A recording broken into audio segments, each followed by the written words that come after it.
Hey guys, it's Shalom Pop Culture. How you guys doing? It's your favorite YouTuber. I know I am. That's why you're watching. Okay. But I am back with another video. Basically, if you are new, I am Shalom. I love pop culture. I do videos on celebrities, new music releases, and just things that are interesting to me. And in this video, I have a lot of things to let go. I have a lot of baggage I've been wanting. I've been really nice in my videos lately. I've been watching my videos back, and I just realized I'm not as, harsh and opinionated as I was in my earlier videos, and I want to bring that back. And I got a lot to unleash. I've got a lot of unpopular opinions that might get me slapped, but oh well, okay. And I'm gonna try and make this video nice and short, so it's, you gotta keep up with me. Keep up. My first unpopular opinion is that Hailey Bieber is finished. She is finished, and I can't see her coming back. The only redemption that this girl's gonna get is redemption from the Lord above. I can't see this girl coming back. I can't see Hailey Bieber making a comeback. I can't see her winning people over. I can't, even with her, what's it called? Her brand, the Rhode skincare. Even people, I've seen people on TikTok I don't think I could put up the video. I can't find it, but there's a video of someone literally destroying like Rhode skincare, like cutting it up, burning it, throwing it in the bin, talking crap about it. And to be fair, Rhode skincare, I haven't really seen much good things about it. I've seen a lot of people on TikTok saying they've had allergic reactions to it. Even though they've read the ingredients list and it said, it hasn't contained what they're allergic to, but they still had breakouts around their mouth, on the upper lip and stuff like that. So I don't know, test that at your own risk. Same thing with Kylie Jenner. People have been ripping her eyeshadow palettes apart. And I was moving on to my next unpopular opinion is that Kylie Jenner is finished as well. And she doesn't have us in a chokehold like she used to back in like 2015, 2016. Like Kylie used to have us in a chokehold, like little choke. When she had that blue hair, oh, when she had the blue hair and like the wigs, and then she started getting like face filler and stuff like that. Like I was like 10 or 11. I was like, yes, like she looked really good, and I was like, you know what, like I might even just dye my hair blue as well and just do the whole thing. Even though I do not have the same hair as Kylie. We have like the opposite hair. I have like 4C hair and she has like the straightest white hair. My next unpopular opinion is for my WWE fans out there. It's Solo Sikoa. So Solo Sikoa from the Bloodline. I can say it right now, he's going to be a major star. Some people might not think it now because he's in the background with Roman Reigns, but he is going to be a major star. I can see it. I can feel it. Like in the next 5 years, Solo Sikoa is going to be at the top of WWE. And say what you want about him, but maybe he's not as good with his promos. He's a better wrestler than he is at promos. But if he works on his promos and is talking on the mic, he is going to be unstoppable. My next unpopular opinion is I want John Cena to be a heel again. Like, I just want John Cena to change his character up, like, for once. For the first time in, like, 20 years. Can you just, like, change your character instead of being this, like, B-Tech Hulk Hogan? Can you just give us, like, a heel turn? That would literally make kids cry. Because you know how much kids love John Cena. I want him to make kids cry like Sasha Banks did in NXT that time. Oh my gosh, that's the best match I've watched, like, for women in a really, really long time. The 2014 match, NXT, the Iron Woman match, where Sasha Banks made that little girl cry. That was like the best. I think that was the first time when I was fully invested in women's wrestling. Before that, I did not care. I was only watching men's wrestling. But at that point, I literally had to give Sasha Banks and Bayley their flowers because they really put on a show. Like, that was the start of the women's revolution in WWE. My next popular opinion is that Hulk Hogan is really mid. Like, I've never liked his matches. I've never liked his promos. And he's just, like, too over the top for me. Like, I tried so hard to watch Hulk Hogan's matches from, like, the 80s. But they're so boring. Like, how are you going to beat someone, like, 1, 2, 3 with, a leg drop? Whereas in today's wrestling, like, a leg drop wouldn't even get you to a 2. Like, what are you talking about? And I know wrestling back in the 80s and, the late 70s and 80s, it was very cartoonish. It didn't really matter if you could wrestle. It mainly mattered if you had a character and you were just buff and ripped person. But I just can't get into his promos. I feel like there's much better wrestlers than Hulk Hogan in the 70s and 80s who aren't as recognized. But that's something for something else. I do like wrestling. People are really surprised when I say that. I do love myself with WWE, you know what I mean? Okay, I'm talking a bit too fast. Okay, my next unpopular opinion. Keep up with me, guys. Keep up with me. Girls need to stop filming at the gyms to make guys seem like pedos. Hear me out. I know you might be like, what are you talking about? But you know those videos you see on TikTok and Instagram where it's just like women filming guys, or like women filming themselves, and then like a guy is like in the camera shot or like view. It's like yeah, there are some guys who stare at girls and that is a bit sus and they are a bit weird. But like some literally might just stare at you because you're in the same eye point or like in the same eye view, or they might be thinking of using the same machine as you after you, and they just want to look if you're done using it. And now when women generally need help at the gym for whatever reason, men aren't going to help you because they're scared of being filmed for TikTok and being scared of being judged as like a freak or like a pedo or whatever for like doing whatever. My next unpopular opinion is, drum roll please, this is probably my worst one. I don't think anyone's going to agree with me on this one, but it's fine. Sweetie can make a comeback. Guys, hear me out, yeah? Sweetie can do it. I have faith in Sweetie. Demonte, what's her name? Demonte? Whatever her name is, Demonte, Sweetie. She can make a comeback. I can see it. Like, yeah, she isn't talented. And I know that her brand, well, in the beginning of her career, her brand was being basically pretty. That was her brand. Because she said, I only do music for pretty bees, or I only do pretty bee music. That was literally her brand. And then she went away with it because, she went away from it because she was getting backlash. And they're like, oh, you're not actually talented, you're just pretty, which is true. But I feel like if you're gonna, if I was like pretty in society's eyes, I would use that to my advantage. Hell yeah. The same thing if I was a nepotism baby, I would use that to my advantage as well. I feel like we're all lying if we said we wouldn't use our privilege and advantages to get what we want. And if you say no, then I don't know, you're just a weirdo. But Sweetie can make a comeback. She just needs a better team and a phenomenal team of writers. And I'm saying, like, I can see her sort of being like a B-Tech Doja Cat in a way. Like, I can see her doing like pop records. I can see her, yeah, or just rap. I can see her doing that. I can see her actually excelling in it and actually doing really good. So she needs to make a comeback ASAP. And if she doesn't make a comeback on her own, she can't be with artists like Doja Cat or featuring on other songs. It should literally just be her and herself. But she needs a better team of writers for her to elevate and to be who she is. My next unpopular opinion is that avocados are gross. I'm sorry.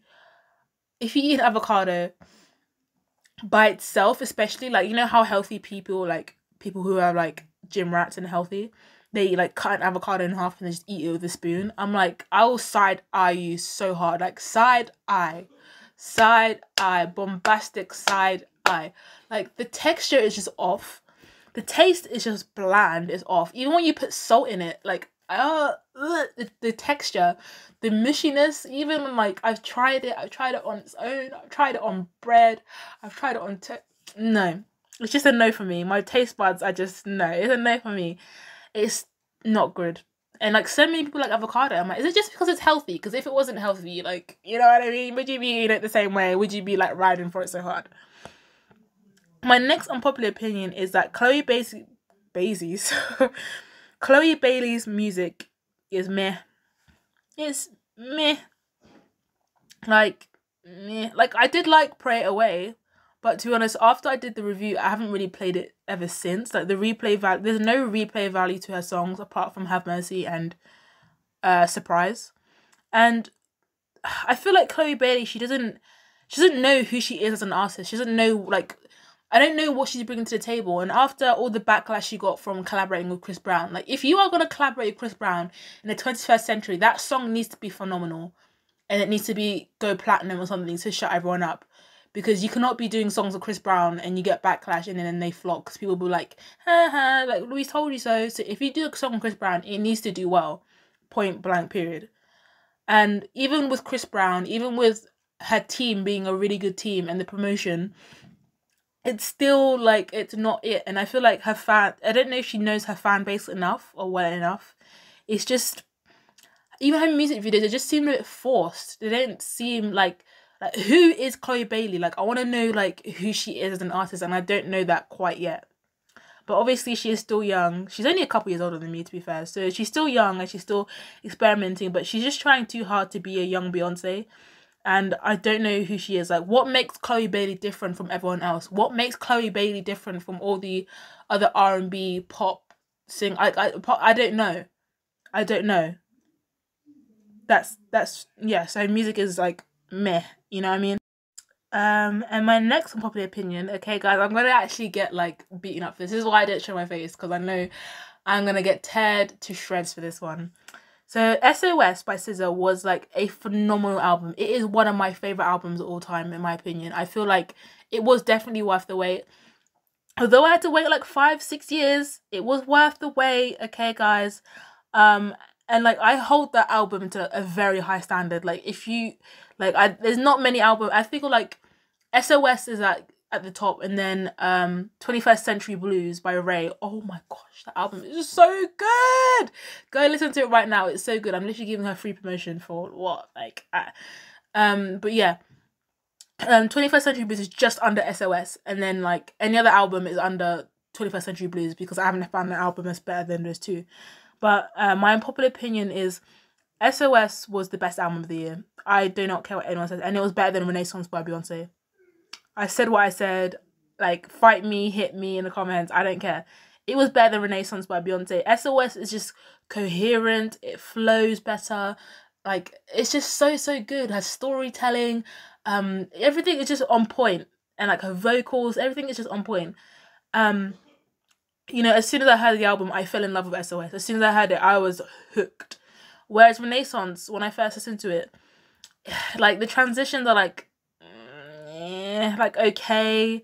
They're like meh. They're just okay. I didn't really, you know, lean towards it. It took me literally weeks to even like about half the album, and even at that, I didn't. And if it wasn't for TikTok blowing up Alien Superstar and Cuff It, then I don't think I'd even really be, you know, hearing the songs. Like, I haven't played it since it. I fully haven't played it since it was released. So that was like 2022, like summertime, I think it was. I can't remember. But yeah, I haven't played it since then. I don't think it's that great. I don't think it's Beyonce's greatest work. And you'd be lying to yourself if you said it was her best album, her greatest work. In my opinion, Lemonade was like the best. It was a cultural reset.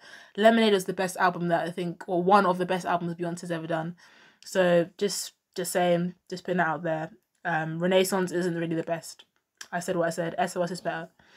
My next unpopular opinion is that Miley Cyrus' Summer Vacation was really good. It was good, but okay, listen, but Plastic Hearts was better.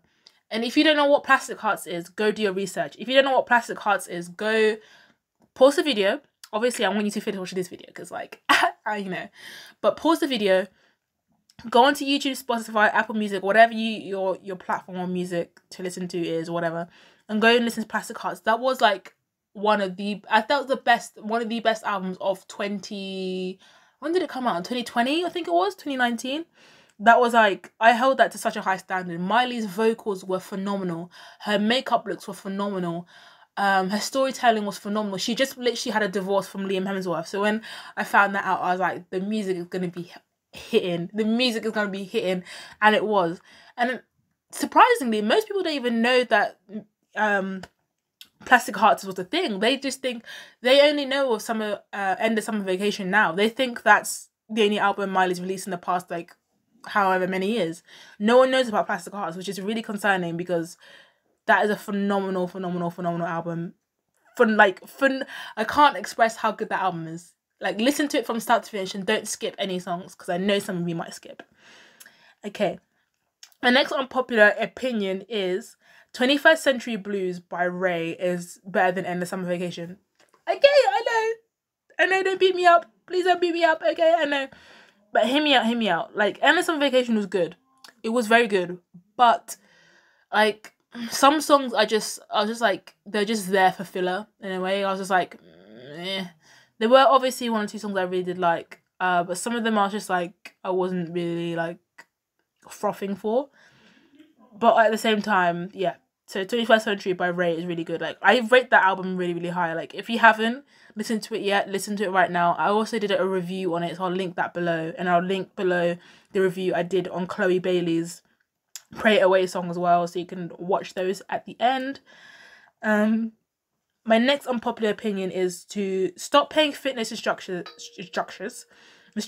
if you want to get in shape. Especially if you're like trying to lose weight or like slim down or like tone up your body, because like unless you're like a top celebrity, you don't really need it, to be honest. Even at that, celebrities don't really need it, because there are thousands of workout apps, videos, and running apps you can use. And if you just pair that with like a decent diet, boom, you're done, babes. Like, you're done. Even at that, I don't think celebrities really need the gym and the instructors, because what were they doing for the whole of lockdown? Everyone was working out at home. Like, I was going on walks. Everyone was going out for runs. So I don't think you really need an instructor. I feel like it's sort of a bit of a scam. Like, what were we doing for the whole of lockdown? We were working out at home. We were running. We were walking. We were stretching, doing yoga, whatever. So I feel like it's just a bit of a scam. Unless you just have the money to, and then go ahead. I'm not taking a dig at anyone, but you do you. My next unpopular opinion is that the Kids' Choice Awards need to be stopped. These need to be stopped. Like, I didn't even know they were a thing anymore until, I think, was it like 2 or so weeks ago? I saw Lil Uzi with Charlie D'Amelio. I was like, what's going on there? And then I realized it's the Kids' Choice Awards. But you never guess who won what. So Megan Thee Stallion, I think it was for the best song or something, or best collaborative song, she won for Sweetest Pie. It's like, how is she winning a song about getting eaten out? Like, she's literally talking about getting eaten out and like sex, and that's on the Kids' Choice Awards. Like, oh my days, like, oh my days. It's like, I think it was in 2015 or 2016 when The Weeknd won a song, like an award for, was it I Can't Feel My Face or something? And he's talking about like taking drugs and like cocaine and stuff like that and being high. It's like, oh gosh, oh gosh, oh gosh. I don't know I don't even know, because no one attends these awards. Like, just shut them down. Shut them down. My next unpopular opinion is that Victorious was better than iCarly. I said what I said. Victorious was elite. Like, how are you telling me I am 18, nearly 19 years old, and I'm still watching Victorious? I've been watching that since I was like 8 years old, and I'm 19, and I'm still watching that. That was one of the best Nickelodeon shows of my time. I think that's the last good show that Nickelodeon had, and then after that, I don't know what they've done. So yeah, it was better than iCarly, definitely. iCarly was good, but Victorious just had something about it. It was just so different, and the concept of the show and like the school and the musical arts was so good. Everyone played their character and their role so well. Like, I actually believed Liz Gillies was like that. Like, I genuinely believed that Liz Gillies was like an emo and like actually wanted to hurt people, until I got social media and I realized, you know what, she actually didn't look like that in real life. And I genuinely thought Ariana Grande spoke in a high-pitched voice like this and was like, hey guys, Jade, until I started listening to her music, and then I saw an interview of her and I was like, oh my god, she's not talking in her voice. So that's how much and how good they played their roles. It was so good. But I don't want to make this video too long. Like, comment, share, subscribe. Hope you like the video. And yeah, this is like a part 2 to my first Unpopular Opinions video. So hopefully you liked it. Comment, subscribe, share this video. Make sure you like, so I know, if you wanted like a part 3 at some point or whatever. But yeah, bye. Shalom Pop Culture out. Okay, this is editing me, and why does Sasha Banks like taking that kid's bone make me low-key happy? Like, when I first watched this match, it sort of made me low-key happy. Like, I sort of giggled a bit, even though that's really messed up because she's a child, and she shouldn't be like mouthing off a child, but it just makes me happy.